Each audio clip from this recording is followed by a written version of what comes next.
Ang kapagtala ng sunod-sunod na aksidente ang kalsadang sakop ng Barangay Bungalon sa bayan ng Labrador. Kamakailan, nasawi ang isang lolo na maghahatid lamang sana ng apo nito papasok ng eskwelahan matapos masalpok ng SUV ang sinasakyan nitong motorsiklo at kinabukasan ay nasundan po muli ng aksidente. Samantala, nung isang araw na italangit sa pang-vehicular accident kung saan sugatan ng driver ng motorsiklo na pinaniniwala ang nakainom umano. Paliwanag ng pulisya, ang naturang kalsada ay National Highway kung kaya't ang ilang motorista ay mabilis na magpatakbo. Sir, sa bayan ng Labrador, sir, National Highway po sir.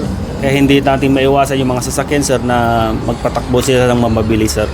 Tapos yung mga kadalasan na rin po, sir, road sign na rin po, sir. Tapos minsan yung kasi, sir, may mga nagpapatakbo rin, sir, na nakamotor, sir, na mga nakainom, ganun, sir. Ayon naman sa Barangay Council ng Bungalon, kumpleto ang mga ilaw at meron ding mga signages dito. Yes po, meron naman pong ilaw. At actually, nung yung gabi, ang sinabi ko nga is talagang totally lasing sila. Yun namang kay rider na maglolo, araw naman yun, talagang clear naman na yung daan. So, yun ang palagi din namin sinasabi. Hindi rin namin kami nagugulang sa mga traffic signs or what. Kasi may mga tannots din po kami. Paalala ng otoridad, mag-ingat sa pagmamaneho at huwag magmaneho ng lasing. Paalala po lang, sir, sa mga driver, sir, sa mga sir, sa nagbiyahe po, sir. Huwag po tayo siyang mabilis, sir. Pagdating sa mga intersection, sir, maaari po tayo mag-slow down po muna, sir.